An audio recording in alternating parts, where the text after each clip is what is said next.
All right, guys, welcome back to another video. It's your man, Jay Will. So this is my full review of the Galaxy S9. Now, I do think that this is probably one of the most realistic purchases for people. just like just like when I talked about the iPhone 8 versus the iPhone 8 Plus. For most people, this is going to be more than enough phone. Now, normally I go over a big spiel about a whole bunch of tech specs and go down the list, but I'll talk about that, but just in a different way. So to start off, the phone has a 5.8-inch Quad HD display. It's 1440 by 2960 for those that really don't know about the tech specs of it. Basically, you've got 570 pixels per inch, and it is super clear. I mean, ridiculously clear. Just unreal. The screen is gorgeous. There's no other way to say it. Viewing content on here, because this has also stereo speakers, so the earpieces of speaker and that bottom firing speaker there is where the other part your sound will come from. This is a pleasure to watch content on. I kid you not. You will be pleased with this compact body of this phone with these loud speakers that are crystal clear, in my opinion. Now, another place where this phone shines are the cameras. This is the lilac version. I also bought the blue version as well. But this 12 megapixel camera on the back is capable of shooting at 4K at 60 frames per second. And it is absolutely stunning footage. And I'm going to get back to, speaking of 4K content, I'm going to get back to the front of the phone in just a second. But you can record and view some beautiful 4K 60 FPS content on this phone. Seriously, it's that good. The front camera records in 2K, and that's a huge plus. You can also do filters. I normally don't do filters on my videos with the front camera or the rear camera when I'm doing videos, but I did a filter on one of my videos, and I put a little filter on it, and it came out pretty cool. I was trying something different. Got to keep yourself entertained.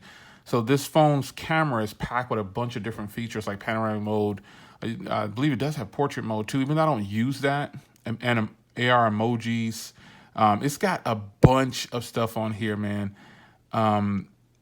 It's more along the lines of how do I want to use my phone's camera, and what am I going to do to get the most out of it. And the front camera on this thing is absolutely great. The front camera on this phone is just as good as some phones' rear cameras. So jumping back around to the front, speaking of cameras, the screen, when I said it was a Quad HD display, it's also HDR10 compliant. And that is something that I think you really should be aware of with such good quality coming from this for watching movies. Keep that in mind. The phone does have 4 gigs of RAM, a Snapdragon 845, a 3,000 milliamp hour battery in here. Now, let's talk about that. Battery life in this phone has been actually pretty good, man. I'm getting better battery life out of this phone than I did with the Plus model for some reason. I don't know what it is. I did a backup and restore from the Plus to this phone, so I don't know why I'm getting better battery on here. I don't know. I'm not even going to try to tell you, oh, it's because of it. I have no clue.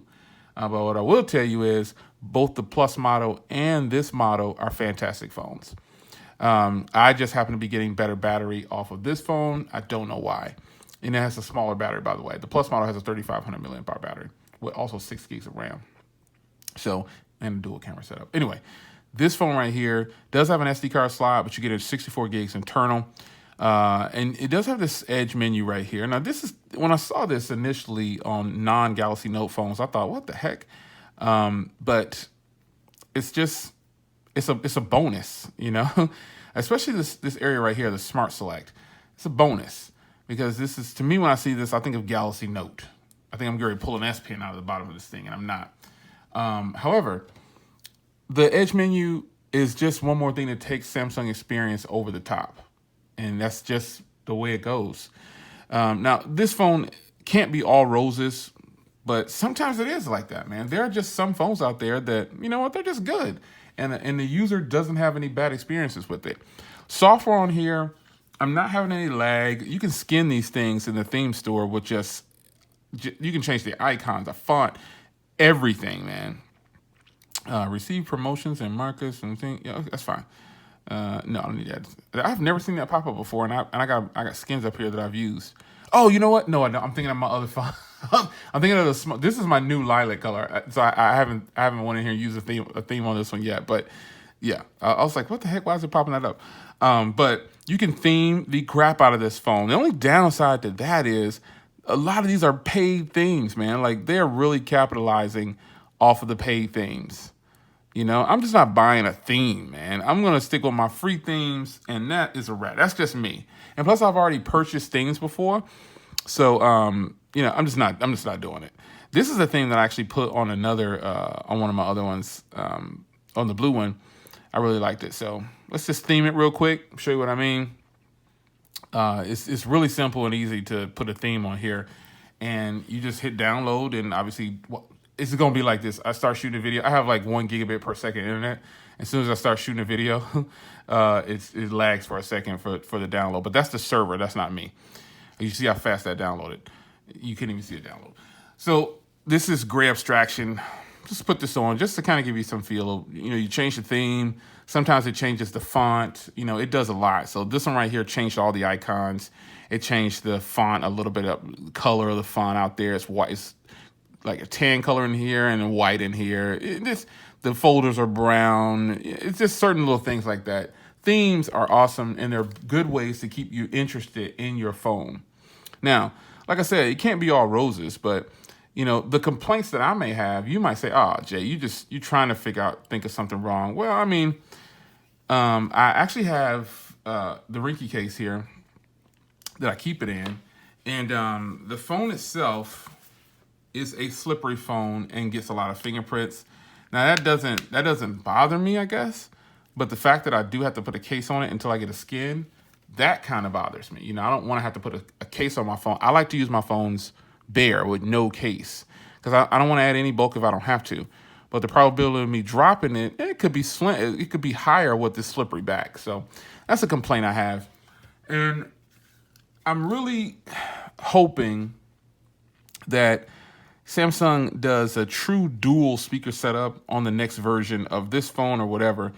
But let me tell you about some of the things that are just here that you might not even know they're here. This phone is IP68.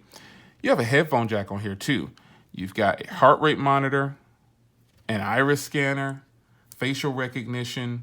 I mean, let's try the facial recognition. You can see how that did. I mean, the phone is loaded, and so sometimes the phone doesn't have to get a bad review. If anything, I would say about this phone, I wish I had the Exynos version. I really don't like that Samsung uses another brand processor when they have their own processors. Put your processor in here. Make it a level playing field. Give us something great. Doesn't make any sense to me. But overall, man, I've had a better experience with this phone than I did with the S9 Plus, only because of the size and how beautiful the screen is on here because it's got that higher pixel count. So the screen itself is so sharp. It's just unreal, man. It's unreal how sharp it is, man. So let's go back into here. Let me change it back to this theme real quick. Kind of like that theme because I did a restore, and that's why you saw the blue background. That's why you didn't see the lilac background, because I did a restore. And so what it did was it pulled in the blue theme from my Blue Galaxy S9, which is pretty cool, man, because you probably couldn't get that on this one. I don't know if you can, but nonetheless, it's your man Jay Will. I mean, are there any phones out there that are just great? I could wish for a bigger battery. I could wish for a whole bunch of stuff, but in reality, this is more than enough phone. The price of this phone, to me, is super fair for what you're getting. I'm not saying I want to pay $720 for the phone. I'm saying for what it's offering a whole bunch. So, this is kind of one of those reviews, I guess, and discussions where actually I'm not really having an issue with the phone. Now, if you check back with me in 2 months, then I might have another video saying, oh, man, the so-and-so crashed out on me. You know what I mean? So a full review on a phone, it's never really finished to me. The full review comes to the life of the phone that you have it. So there are some phones that I've had for a long time. I just posted a long-term review for the Galaxy Note 8. I had it since launch. I'm not really having any problems with it. I had that battery drain issue. And other than that, man, just not really having any problems. Some people look for problems on their phone. They jump on the internet and they start looking for problems, and they start agreeing with what everybody else is saying, and they convince themselves that they have that problem. Unfortunately, there's people out there that are like that. And I'm not saying those people are wrong or bad people. I'm just saying I have a brain, and I think for myself, if I have a problem, I'll tell you about it. But if I'm not having any problems, that's just what it is. We can hope and wish all day for what the phone doesn't have, but what are we doing with the stuff that it does have? It's your man Jay Will, full review for the Galaxy S9. I think this phone is hot.